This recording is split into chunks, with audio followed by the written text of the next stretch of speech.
Man, Grip, how you feeling today, bro? Feeling all right, dog. Feeling all right, man. And Well man, as I rested. told hey man, I was just gonna say, as I told you offline, bro, it's an honor to speak to you, man. The way you've been going at the rap game for the last almost a decade at this point, man, it's gonna be studied in the books. And I just want to give you your flowers before we even say anything. You know what All I'm right, man. saying? I appreciate that. I appreciate that for real. Nah, man, it ain't no problem, man. Of course we gotta start and we're gonna talk about your whole life. We're gonna talk about what you got going out now and Hmm. everything, but with all good stories, we want to start at the beginning. So the first thing I want to ask you, man, since you're from Atlanta, you're from the area, you basically from Atlanta, there's a difference between, the East Side, East Atlanta. Would you mind getting into the difference? And then once you get into the difference, would you mind telling us a little bit about where you grew up and what your early experiences were? Yeah, yeah. We can start from the outside. Uh, start from the outside, which is oh no, you start from the inside. So starting from the inside, East Atlanta, of course. You know what I mean? So that's like pretty much if you're using it for 20 for I-20. If you take it like I-20, it'll be from pretty much East Atlanta Village, Little Five Points, all that's kind of considered like East Atlanta. Um, Auburn, Slick, Edgewood, all of that. And then it comes up. So it's Atlanta the whole way up until maybe uh I'd say like parts of Glenwood Road, Glenwood Ave, turns Atlanta into Decatur. So from Decatur, you got I'm strictly speaking on 20. You know what I'm saying? By the time you get to Wesley Chapel, that's Decatur slash Stone Mountain or Lithonia. You know what I'm saying? You got Stone Mountain, Lithonia Road, which takes you and then anything past that is like Conyers and so on and so forth, right? So I was born in Atlanta, but I grew up, so I was maybe about 11 or 12 in Decatur. So I was in you know where Avondale used to be at? Avondale Mall. Yes, I do. Yeah, Over there so yeah. off Memorial Drive Yeah, here. yeah, yeah. So Avondale Estates and all that stuff. So like Belvedere Park, pretty much where I grew up. And then I moved with my mom. My grandma raised me. I moved with my mom, say like middle school, to Stone Mountain and Stone Mountain and Lithonia. So just between those two, you know what I'm saying? Uh, yeah, man, just went there, went to Stevenson. Um, and then shoot, man. Yeah, dog. Graduated, went to school for a second while I got kicked out of college, and like in the first semester, and then I Man, came back home. Yeah, came back home, and I've been here ever since. You know. man, bro, that is a story that we all gonna get into. I know everybody Yeah, asks yeah. you about it. I'm gonna ask you about that a little later. Right, right, But right. um, but no, I appreciate you giving everybody like that primer, telling them the difference. But then I wanted to ask you in that same vein, you know, who were some early people that you were listening to coming up in Atlanta? Because when we came up in Atlanta, we came up right in the middle of old Atlanta, crunk era.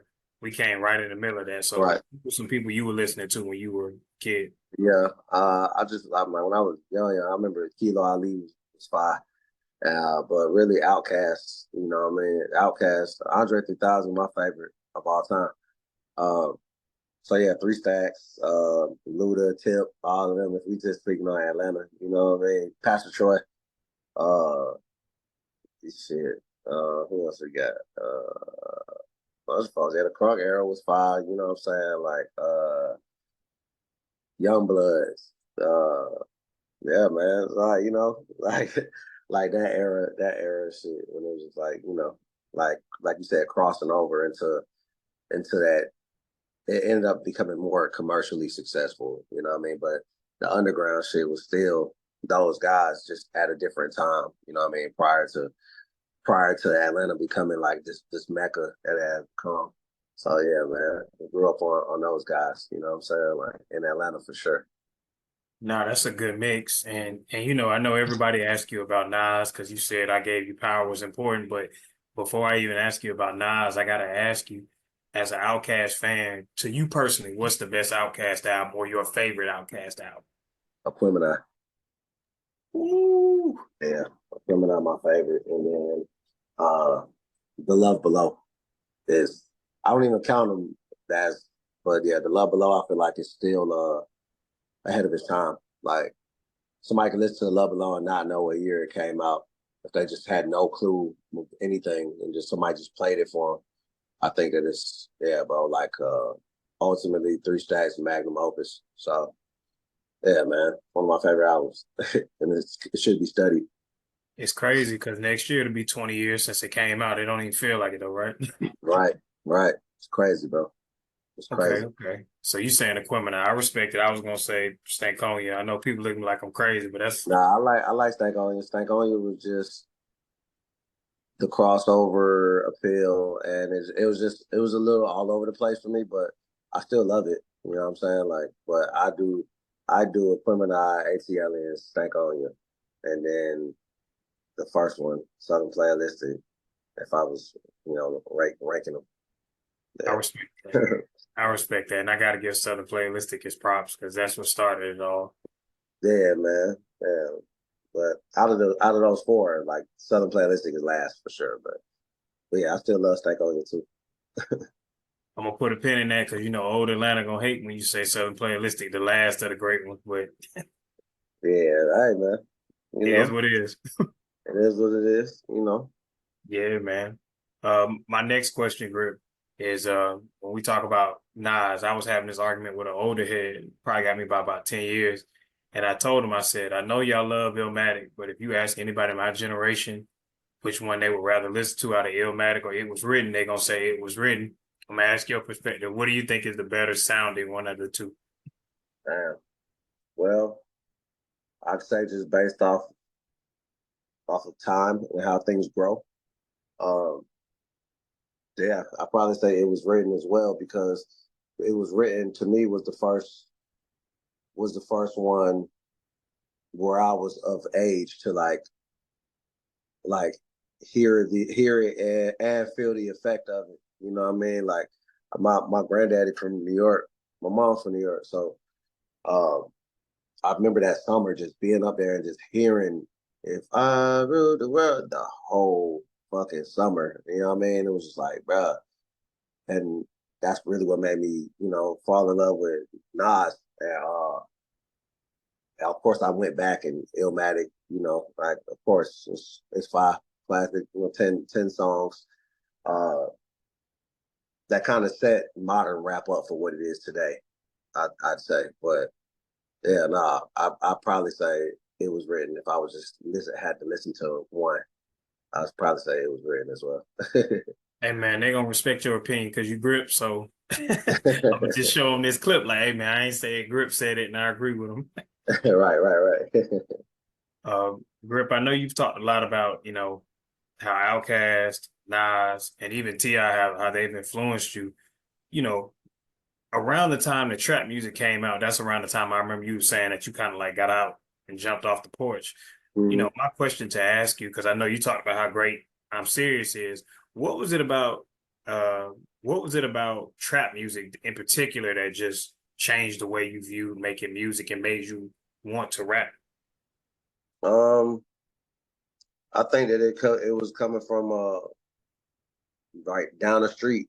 It was a nigga saying he was from Bankhead, and you could tell that I'm Serious was like raw, like, but then trap music was like more refined, and yeah, it had bangers on that shit, like back to back to back. It had bangers and shit, but you could just tell like he came into his own with that one.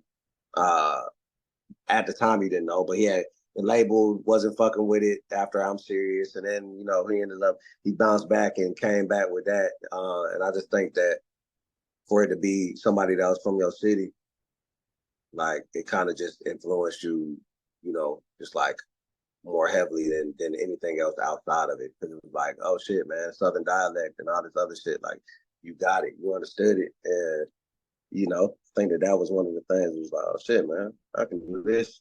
You know what I'm saying? But yeah, but that trap music is very important in Southern hip hop. If you think people looked at your catalog, would they say Snub Nose is your trap music? Probably so. That's my most critically acclaimed work, I guess. to up to this point. So yeah, I probably so. Yeah, I ain't gonna lie, bro. That's debatable yeah, because you say that's your most critically acclaimed. The I died for this fans who got there. They're gonna be mad, but I hear what yeah, you're man. saying. Yeah, I died for this. I think it was just I don't know. For some people, that might have been too ambitious. You know what I'm saying? But of course, me like shit. I'm just every album. I'm just trying to do something. I'm just trying to push it forward. You know what I mean? I'm never trying to make the same thing twice. So I'm just trying to explore different soundscapes and shit like that. Hey So yeah. man, I will tell you, you definitely did that, man. Every project is different, even if it's conceptual, it's different. So now you mastered that. You're not making the same song 9 million times. You know what I'm saying? I appreciate that. That's love, bro. Yeah. Um, Growing up, man, what were some of your hobbies, bro? Because I like listening to your raps, and you always talk about how you knew you weren't gonna per se be Michael Jordan. I was like, damn, what was Grip doing as a youngin? Like, if he wasn't hooping. All right. Shit, man. When I was young, shit, be outside playing and shit. Of course, I rode bikes and shit, but of course, I draw. I draw. I love watching movies, so I'm big into movies. I think that's just where the whole like cinematic shit that I do like comes from, just like building stories and worlds and shit. Like I think that just comes from you know, um, watching movies and just kind of like falling in love with that at an early age. Yeah, draw, write. I've always kind of just had a thing for literature and history, I guess. But yeah, man, like when I was young, and then of course by the time I like a teenager, there's girls and goddamn fucking weed and shit. So like it just shit changes. So yeah, I'd say those were my hobbies. For sure, for sure. Man, I gotta ask you, I know how important your grandma is and was to your life. Yeah. Were you one of those grandkids that was watching The Price is Right on the couch and Oh the Young yeah, and the man. Restless? Oh yeah, man. Young and the Restless was the one too. That was her favorite one. Uh, yeah, for sure. All of that shit, man. And then you had the late nights where y'all fall asleep on the couch and shit. 227 and Amen and all of that shit come on. The good times. And you're just like, oh yeah, you That was watching my that. that And was then you my just know shit to go to too. sleep. You know to roll up when Mash come on. The music when the music come on. It's just like, all right, it's time for me to go to bed. But like too late. But yeah, nah, for sure. I definitely watch all the old school shows because of my grandma. And when you started to jump off the porch, like I hear a lot of rappers, like I know Dolph always talked about when his grandma found out what he was doing, that was hard for him. Did your grandma find out about what you were doing in the streets? And if so, did that affect you any? Nah, she didn't really know anything until so like I don't think my grandma like because my grandma once I moved with my mom and shit, like, what I mean? Like I would go over there on weekends and shit, but like I don't think my grandma knew anything about what I was doing until I got kicked out of college for that shit. But you know, your mom is just that it's a little more loose. Like I was her first son, you know what I mean? But I was like second oldest. So like, right, oh yeah, I'm going with such and such, or right, I'm going with Aunt, blah, blah, blah. Like, and I ain't had curfew and all that shit. So I was just outside, you know what I'm saying? So yeah, I guess it just initially came from that, just like that freedom and kind of abusing that freedom. Since you were outside, back during that era, I gotta ask you, were you outside and in those teen nightclubs? And if so, what was it hitting on back then, man? Oh shit, man. You remember the Cater family skate? I So do very well. at the Cater family skate, shit. Either some Pastor Troy, some old T.I., like do it, baby, stick it, baby, all that shit. Like a lot of shit, man. I think Nelly shit was even popping off in the business back then. You know what I'm saying? Like He was yeah, on back then. It was early yeah, 2000s. So man. So, it was, that type of shit, man. Yeah. And just hood shit, I guess. Yeah, I mean, all the, whatever, Jeezy, all type of shit. So, yeah, that shit was popping off in the club. Prime up. oh The yeah. whole nine. The whole nine. Grip, did you meet your producer too when you were in high school too? But yeah, I met him in high school. We wasn't even he. I don't think he was even doing music back then. But was. His dad is like a legendary fucking engineer. His dad, Neil Pogue, actually mixed a bunch of Outkast albums and shit. So yeah, like I guess he was always into music, but like I don't think he didn't even know that I was rapping until after high school, and was just like, damn, Kyle, like Kyle rap type shit, like oh fuck, like so yeah, we linked after high school, after I had already got back from school, and I think he was out of school at that point. Yeah, and then we linked around that time, so it was a little later in life. Yeah. I know he's been a consistent producer for you, but what is it about his style that you think meshes well with how you do? I think it's big. It's like cinematic, and it has a lot of moving parts that I think can probably like deter um just like an average rapper or some shit. Like, but it just kind of like allows me like allows me to just I don't know, man, just get busy on that motherfucker. I just I don't know. Like it's his shit. His sound is it sounds like stadium shit. It sounds like a movie. It sounds like So it's like that type of shit is like shit that I always liked anyways. You know what I mean? So just me finding a way to put something on it, as that's digestible is like it's like a puzzle, I guess. So I think that's what what I mean, attracted me to the beats. For sure, for sure. Man, I'm laughing because this morning I was listening to the leftover tape, and the first thing I thought before I got to any of the tracks, I said, "Bruh, was you really eating what you had on that, bro? Was it really that hard, bro? Like two wings, not four. You had two wings, a corner To of ramen noodles, and ramen. like six fries, bro."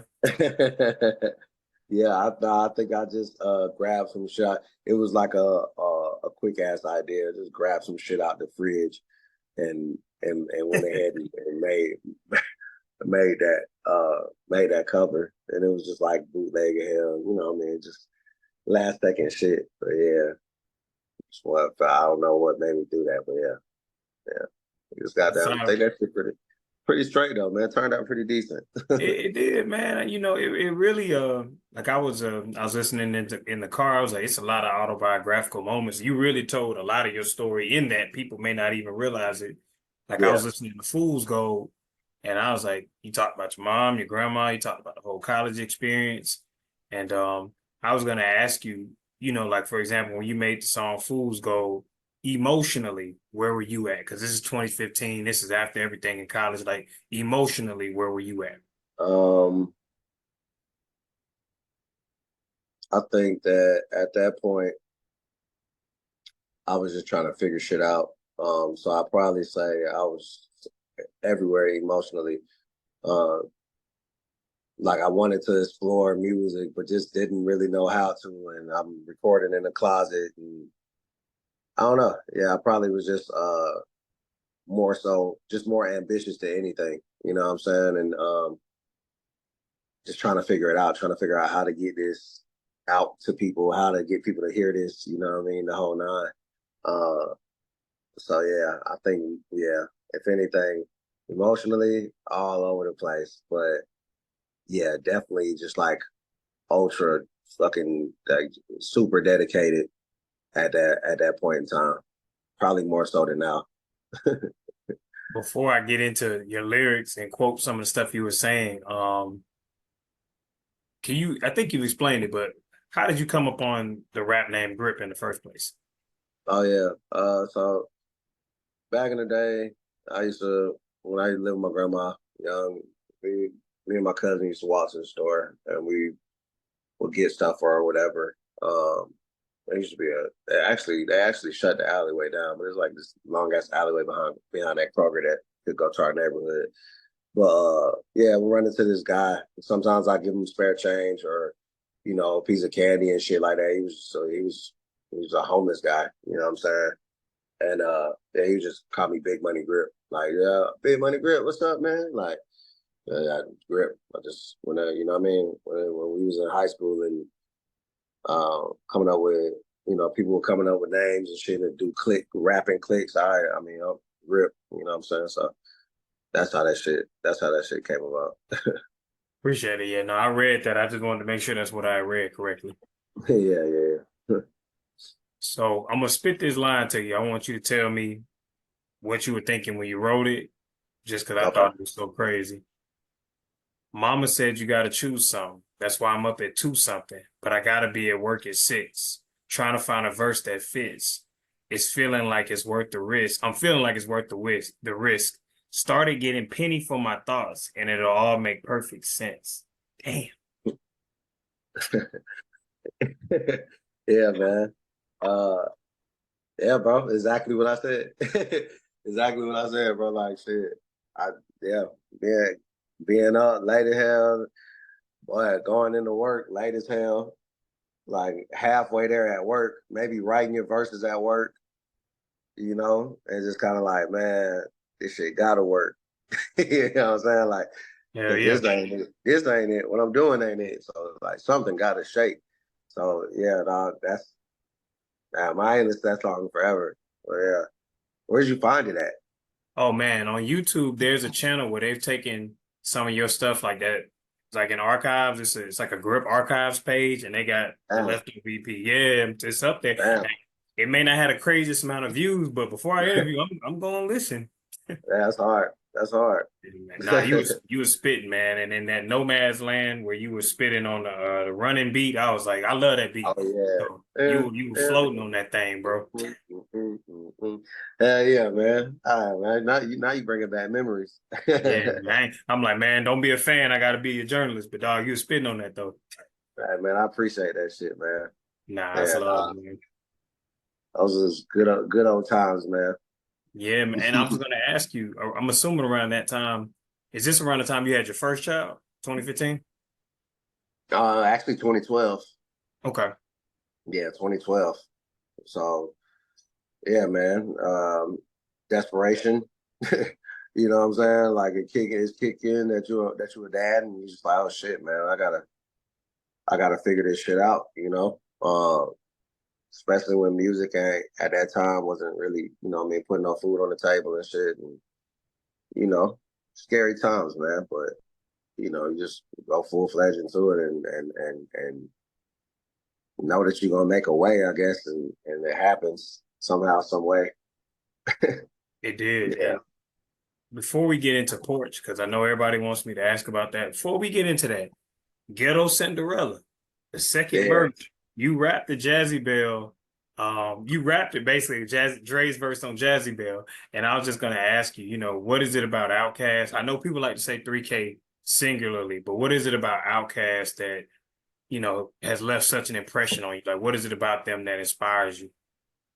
Um, I don't know. I think it's just that it's just part of it is just nostalgia. Like I grew up on them. You know what I'm saying? Like I was a kid. Like first time I heard them, I was fucking 6 or some shit. You know what I'm saying? So like, you feel me? Like, so you get to see it from like this local act to this worldwide shit, and they winning Grammys, and you know what I mean? Like it's home. You know what I mean? So I think it's just you always gotta get them boys a nod. Like especially when you're from here, man. Like I grew up on that shit, so I think that's what it is with me. You know what I mean? Just like yeah, having grown up on that shit since I was 6 years old. Yeah. So for me, that's what it is. Just and they great.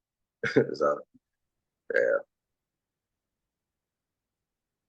So the next thing I was gonna ask you, you know, you were young, we're young enough to remember what Atlanta in the 2010s was like. Some of your younger fans may not know, but the sound was very different. How did Mhm. you how did you decide, or what made you decide to say, you know what, I'm not gonna try to make music like anyone else. I'm gonna make the music I make until it works out for me. Yeah. I don't know, man. I just wasn't into what is that like? That was like all the like all the way turned up and all that That shit, was right? Swag Like Era. That's yeah, swagger and all Future. that shit. Black boy, white Hmm. boy, swag and shit. Like that shit just wasn't me, man. You know what I'm saying? And I always was listening to even when at that time we ain't even really had nobody holding it down like that in Atlanta. Everybody was doing that shit. But I don't know. Maybe it might have just been how what I came up on. And knowing like, bro, this is a fad. This ain't gonna last. Like this is something that's gonna come and go. Like I just wasn't even on that type of shit. So, you know, I just was always gonna make what I wanted to make, I guess. You did it though. You did. You made the music you wanted to make, and it and it led to people calling you the next great storyteller out of Atlanta. So Yeah, man. Yeah, man. Which is, you know, it's a I guess I could say, yeah, it's a compliment that I guess I could agree with maybe, but I don't like to take credit and shit for shit, but you know. I respect it, bro. I do the bragging for you, bro. You good. You can be humble, dog. Nah, but 2016, yeah, 26, no, 2017. 2017, you dropped Porch, and we get the significance of the title. But my question to you is, what made you decide to go from, all right, man, just some leftovers to Porch? um, I think when I made leftovers, I just wanted to rap, and then I kind of figured that I don't know what it was really, but like I figured I make something a little bit more focused, I guess. You know what I mean on my own production. Or well, not my own production, but not using like industry beats and shit. Yeah, just yeah, kind of jumping out there and just like, all right, here's what I'm offering. Like this is me, and this is what I have to say, and if y'all fucking with it, fuck with me. Um, yeah, I think that's what Porch was. It was just like the first offer type shit. Like, but I knew that okay, I'm nice enough to goddamn to try to do this shit for real. So yeah, man, drop that shit, and you know that shit got discovered by Pigeons and Planes, Jacob Moore. Uh, and that. That was it. Like once he posted that shit, it was over with. You know what's crazy is when I talked to the homie Tig, he said he heard Porch and he was like, "Oh, dang, let me spin back and try to see." So the question I was uh, gonna ask, how did you meet Tig and what made you decide to trust Tig with basically your career, bro? yeah, I met Tig through a mutual friend, my boy Nick. So I had met Tig years before that. But um, I think his character, probably his character. You know, the fact that he had finished school and had a good like family structure, um, and is a people person. He's a people person, business oriented. So just a few things, you know what I'm saying. But yeah, man, we're just gonna make that shit rock. You know what I mean? Figure it out. So like that's what that shit was, man. It was, shit, let's get it. So we've been on that journey ever since. So yeah. Straight Society. Y'all came up with that together? No, I think it was for TIG. Um, nah, I think I just came up with that. Yeah, What's the I but know the significance, but I'm gonna ask you, what's the significance of it? yeah. So the significance is, I think my idea behind it was pretty much if everybody goes with the grain and everybody's alike, you know what I mean. But you're yourself. Like no one is like you ever. So which means that should be more people straying away from, you know what I mean, from the norms and societal norms. So when I thought of societal norms, I was straight society, just like a group of people who just stray away from, or just take the aberrant path opposed to what everyone else is doing. Because if you're doing that and you're being your true self, then no one else can be like you, honestly. So it's just really embracing yourself.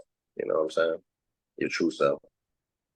Bro, when I look at you all's career, this me deviating off script, but when I look at your career and how you just embrace that, it's work, bro. And it's a reminder to me as I'm trying to get closer to where y'all are. I'm like, stay on the path you on and don't try to deviate, do nothing goofy, like do what you do. You Right. know what I'm saying? Yeah. Yeah, man. I appreciate that, bro. Glad that it got them kind of, resonates with you and shit, man. But yeah, no, that's definitely a thing that I've kind of just always, you know, always just kind of stuck to. Even sometimes, I mean, to my own detriment sometimes, but we'll talk about that later. But yeah. Definitely, definitely.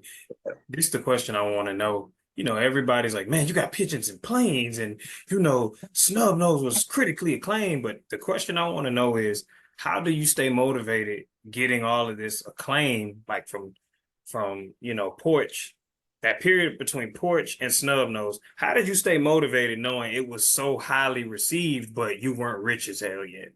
Yeah, that's how I stay motivated. Real talk. Yeah, the fucking the shine wasn't matching the grind. You know what I mean? So I don't know. At one point it was close, and then right like a couple months after Snub Nose, COVID came. So it kind of just like derailed shit for a second. So I kind of just had to be on the offense and make Halo and Probosidia and shit just like during COVID, like during lockdown and shit. Uh, and Eminem found Snub Nose during COVID, so you know that was a thing, and yeah, man, and that was enough to light a new fire up under my ass. You know what I'm saying? Like when Eminem reached out. What was your first I made it moment? Was it the reception with Pigeon and Plane? Was it after Snub Nose? Was it Eminem? Was it the Brent Faiyaz moment? Like, what was your first moment where you like, damn, I might have made it, bro? Shit, a little $80,000 check, but looking back in hindsight, that Taxes ain't like a shit. mother, boy. That ain't shit. But that at that moment, like shit, man, we had never seen got 80 bands, 80 racks, and got them before.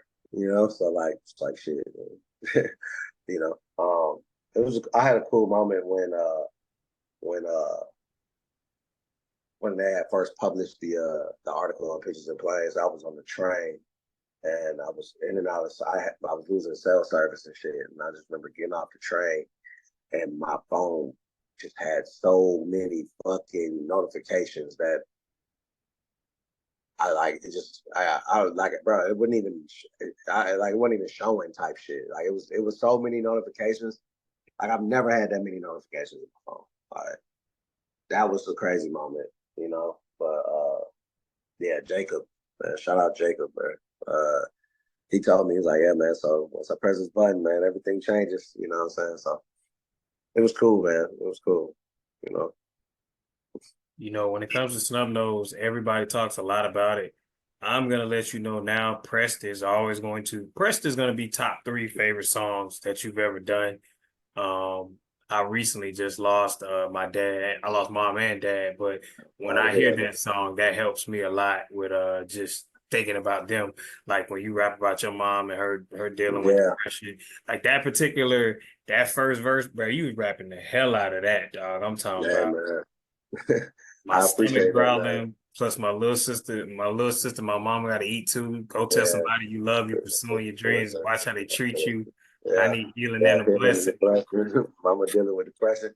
I I know know because I because deal I with it deal daily. with it daily. She gonna feel it in the session. Oh, Yeah, yeah, man. oh shit, bro. Yeah, man. And there's a lot of times I just feel like, damn, I hate the fact that I'm putting their hard truths out there, but like, I feel like it's therapy for somebody. Yeah, it's therapy for me. So, like, I don't. It is what it is. It's So art, bro. I don't got people get mad at me before. for certain shit, for saying certain shit. But I mean, it's the truth. It's art, brother. It's art, brother. We all do it. We all put our art in our and we put our lives in the art. But that's what art is for, bro. You know what I'm saying? Yeah, for sure, for sure. So, But yeah, man. Fucking pressed. but man, my bad. Let me get back on Carrie. I just had to tell you, Preston's that's one of those, man. I love that record. Thanks a lot, brother. Really. Yeah, man. So I'm gonna ask a dumb question, but I died for this. Did you really? Shit, yeah, in a way. I'm not the same person I was back then. So yeah, I Do wouldn't say you it's a dumb question. do you miss the 2015 Kyle, or are you okay with the 2024 Kyle? I gotta be okay with it because I'm here right now. It's nothing I can do, you know. But uh, of course I miss it. I miss rapping for because you know I miss rapping because that's what I wanted to do. You know, I miss uh just trying to figure out how people were gonna hear this. I miss the fucking era. I miss that era in music. Period. Like yeah, it's a lot of things I miss about it, but you know, I ain't tripping. You know, but For definitely sure. miss it. Grip, you talk a lot about, and you've mentioned it, how your life changed, but it didn't change to the point to where, you Beverly Hills out, you're not in a Buckhead Yeah, mansion or nothing like that. How yeah. do you walk the line between I'm close enough to touch the hood, but I'm not really in the hood anymore? Like, do you ever feel, I guess, out of place? No, because I just blend in. So I blend in a lot. I blend in well. Like I don't be doing too much and shit. And yeah, man. Like, and I think that even like some of the people that I hang with at this point, right, that are musicians, but that are not necessarily rappers, and we just. I like to be able to move freely. I like to go to concerts. I like to go to bars. I like to, you know what I mean, all type of shit. So or just a local show at fucking Eastern or some shit or wherever, or fucking wherever, somewhere in EAV. So yeah, I think that my lifestyle is goddamn is different. I don't think it's like the typical rapper or whatever. You know what I mean? Like I said, I like to be out and shit. People don't. A lot of times people don't know who I am anyway. So I don't never trip on that shit, man. I don't even really want to be noticed. I just want to, you know what I mean, go out and chill. But when it's on some shit like in the neighborhood, like you know what I mean, like I just gotta keep it low key and shit. But of course, you know, there's people who can tell, you know what I mean, who can tell you got something going on. But I don't be tripping on that shit, man. I stay I stay Jesus pieced up, man. So I ain't, you know what I mean? I ain't really worried about For that. sure. I know exactly what you mean, for sure. Grip, when we came up, we remember when East Atlanta really wasn't talked about before Gucci. Like it hmm wasn't Eastside in general. It was a couple people, but they were really from the early 90s. When you came out on the scene, East Atlanta started to become a name, and now it's just the biggest. Um, what do you think is like the biggest misconception people have about music that comes from the East Side? That it's all trap, I guess. Yeah, trap is the most commercially successful uh subgenre that's come out of Atlanta. Facts. Trap, you know what I'm saying? So especially East Atlanta. And so like I think that that's like, you know, a big misconception. Like everything is just trap. Like, but it's not though, you know. Yeah. It's deeper. It's a lot deeper than that, you know? It is, it is. And I Yeah. can see that because, like I said, we just said Gucci, but like when I think of you, when I think of Jid, when I think of Saha, I'm just like, they can make any type of music you want. They have the same type of stories as anybody you can think of, but they can get on a track with Eminem, they can get on a track with Conway, they can get on a track with anybody and probably have a Right. better voice. You know what I'm saying? I know Right. my Right. shit. Right. Yeah, for sure. And I think that's just coming. That just comes from like I said, man, where we come from, and what we grew up on. We got a mixture of everything. So we got the Outkast and all of that shit. Well, we also got Gucci. We got Future. We got what I mean. We got all of that shit. So like, I think it's a mixture of things. I think that's how you know that's now it's like a hybrid style where we can do it all because we just kind of you know we come from the same motherfucking ecosystem as them. So yeah, bro. I think we Grip, just adapt and adjust. for sure. Right. No, I was just gonna say, Grip, how does, like you guys, when I think of Straight Society and we think about like you and Tig saying like counterculture, how does you all's partnership with the beer brand, how does that go in line with your brand? Tell us a little bit about it just so people are aware of it, and then tell us how it fits into your brand. Yeah. So I started off with a beer that came out with Snub Nose, which is just a peanut butter and jelly stout, and it was just to play on the PBJ sandwiches and shit on the snub. So like, uh, I had always been in a beer, pretty much. And then shit, man, a few years later, I ended up. Oh yeah, yeah. So my guy Doug from Burial Brewery, reached out. That's in Asheville, North Carolina, and I had actually been to the brewery before, but just on some random shit.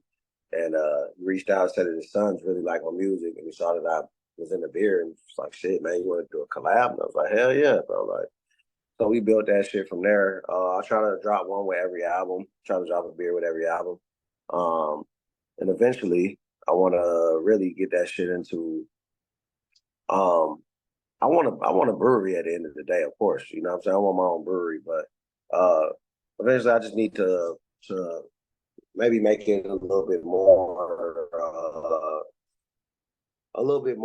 Oh, that light is all up in your shit. There we go. Make it a little more accessible. There, what the fuck? Let me. Hey, you good, bro? Keep talking, bro. Keep cooking. I'll play the lamp in a second. But yeah, Yeah, you maybe make good. it a little bit more accessible to the fans and just to people who like beer and shit, man.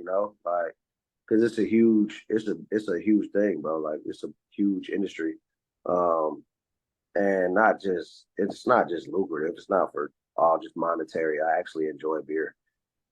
Like I like the science of goddamn how beer is made and all this shit, and just I think it's something cool to get into, especially if you already have a name, and a brand that that can kind of can really thrive. It could thrive in that brand. So I think that's one of the next things that we're really just trying to like key in on outside of music. Grip, what's the name of your beer and where can people get it from? So the last one that was dropped had a long ass name because their their name is Burial, the brewery, and they just always have like these morbid ass names and shit. So it'd be like uh it'd be like drowning in the depths of your sorrow. There's some weird shit all the time. I would have to look at the can to know Nah, exactly you what it all was. But good, the G.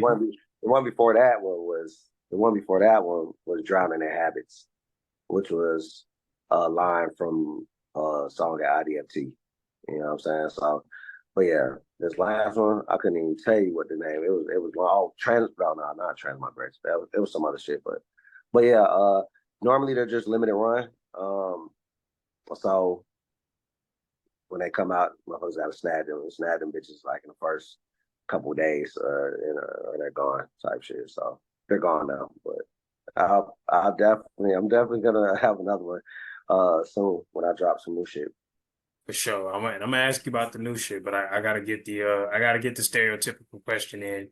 You know, for you to be able to do what you've done, get on records with M, travel overseas, you know, get a fan base on a national level, like you've had to undergo a lot of changes. What's been the biggest mental change that you've had to do to be able to get to success and maintain it? Mm, I've had to grow and not grow at the same time. I've had to, yeah, you naturally grow and become a older adult, you know what I'm saying? But you have to keep a certain level of creativity alive in order to still do what you do. So it can't go, you can't just uh progress too far uh too quick, if that makes sense. It So does. like, yeah, so for instance, like you ever see, I don't know, you ever see someone, I don't know, it's almost like you burn out too quick. Like you ever seen someone who can do certain shit and then one thing triggers it, or it could be a fucking, it could be a guy who's the life of the party, and then he meets this girl and it's just so he's like, damn bro, we not, you ain't coming to Vegas this year? Like, nigga, we not. It's like, nah, bro, like it's over with. You know what I'm saying? Like, and that's growth. You know what I'm saying? Like that's growth. So I feel like the creativity, man, like it has, it's like uh, every artist has some of their childhood is still there. You know what I'm saying? Like where some people shut that shit off, bro. Like some niggas like, bro, I'm going to fucking work. You know, work, bitch, I'm finna eat. I'm finna goddamn make sure these kids get a bath and I'm finna go to sleep. You know what I mean? So like you still have to have some level of just like you just got that Peter Pan shit, man. It still gotta be present in you, man. You can't take everything too serious and shit, man. You just gotta know like, you know, yeah, we get older, but like the mind doesn't necessarily have to get older, bro. Like in the spaces that it needs to. You know what I mean? You can compartmentalize that shit, but you definitely gotta keep the imagination and, you know, creative just creativity period just open. Like, yeah. So I think that's what it is for me. The next question in that same vein, what's the biggest piece of free business advice that you can give people? Hmm. Okay. You actually, but um stay independent now. Now, business, yeah, that's one for sure. Stay independent. You don't need all this other shit. Man. And the internet allows you to. You don't have to. You don't have to sign and shit like that. You can literally create a whole fucking bro, a whole fan base, and your music videos don't have to cost thousands of dollars and all that shit. But once you in it, kind of in it. You know what I mean? The only other thing I would probably say is home studio, um, home studio, and LLC. LLC. If you use an LLC, so let's say Straight Society is an LLC, but let's just say I said that this is the studio, right? So it works in multiple like uh just different situations. So like for instance, if Straight Society is a studio and I'm paying it's at the crib and I get to write that off on taxes. That's one thing. Also, if you get a studio budget, then you get to pay yourself. So that's yeah, small piece of business advice. Bro, I appreciate it because people really don't even want to give that advice. So I appreciate that advice, man. And I'm sure people listening are going to appreciate it too. I believe you. I believe you. Where we go? There we go. There we go. That damn Yeah, we light, back. bro. We back in it. Nah, it's all good. It's all good. Grip, Yeah. you know, you just coming off the success of Five Fingers, which was great as well. Uh, Mhm. what can people expect to hear from you this year? The summer's not over yet. We still got a couple more months of 2024. You got visuals on the way. You got songs on the way. Can you share? Yeah, this has probably been the most this has probably been the most not challenging. Uh so this is probably the longest I haven't dropped music in a long time. It's been over a year since still Five and the Fuck You came out. Before that was Five and the Fuck You. Those came out like within a year of each other. But now I think at some point I kind of got I didn't get tired of rap, but like I've been doing it for a long time, and I got them just kind of wanted to explore, like for real, like really just like try to take it there. So I started working with some like real instruments, like live instrumentation and shit, and linked with a band. Some of the shit teeters alternative. Still rap in there, of course, you know what I'm saying, but a lot of it, actually. I actually picked up guitars and shit. I've been playing guitar on new shit, like a bunch of shit, man. So I got a bunch of them hoes over there, if you can see back there, back Oh there. shit, you not playing. Yeah, I've become a gear slut. The keys, I've been fucking with the keys too. But no, I think that this will be uh just because, like I said, it's a different time in my life. I think that this is like the music that's about to come out. It don't sound like probably what you've heard from me before. You know what I'm saying? Like, to me, it's a great thing. You know what I mean? Like, I try to make sure I don't alienate the fans that I do have. But at the end of the day, it's just what I want to hear now. Yeah, I have something soon. Something's getting mixed right now. That I'm very proud of. I think that this is some of the best fucking work I've ever done. Yeah, man. So I'm excited about that shit, man. So some singles and EPs and shit like that, bro. Just to, you know, kind of bring people into the world first. You know what I'm saying? Grip, I know you can never thank everybody who helped you. But what message would you like to give to your partners and your fans, people who support your music and constantly check for what you got going on? Um, Shit. I know I ain't got them. I'm not the easiest to be a fan of. I'm not the easiest to work with. Like, I'm not an asshole or anything like that. There's just a lot of times I probably just am absent-minded. You know what I'm saying? When it comes to shit, I'm just like, I don't. I'm not used to having fans. You know what I'm saying? Like, so, or even especially fans that I gotta, keep up with, and you know what I'm saying, just like drop shit or show my face and post pictures and shit. Like, that's just never been who I am. You know what I'm saying? Like, which is, I mean, it's probably done more harm than good on my career. You know what I mean? But that's just who I am as a person. So no, I just want to everybody who sticks with me, regardless of that, or just not maybe not seeing me as much, or you know maybe not getting as much music as they may want. Um, yeah, man, they know I love them though. They know I love them. So I ain't gotta say so much. I love y'all. They know that, and I appreciate the fuck out of them. Nah, man, they know that. And honestly, bro, it's part of the brand. The fact that you don't drop all the time is why people check for it all the time. If you dropped all the time, it wouldn't be special. You feel me? Yeah, for sure, for sure. So, if Grip had to recommend three songs to a first-time Grip listener to understand Grip, what would three songs be?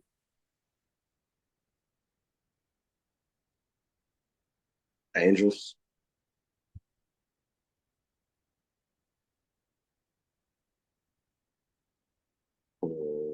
Trying to go through. Um, to understand grip, Yep. maybe value mall. uh, Angels, value mall.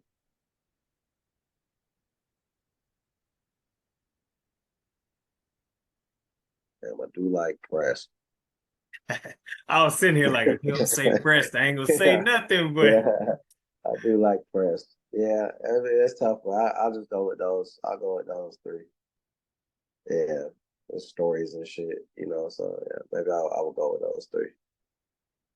man, Grip, Yeah, I appreciate you taking time out, bro. I know you just got off tour, but it's much appreciated, man. How can people stay in contact with you?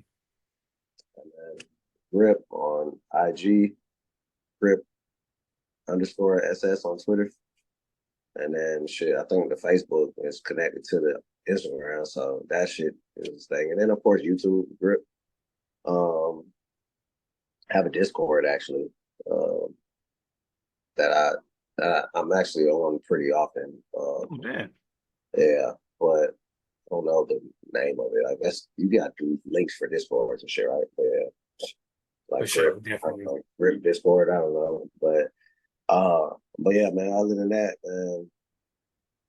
just I guess when new drops, when shit drops, I'll be more active on social and shit. So yeah, man. I'm around though. I'm always around.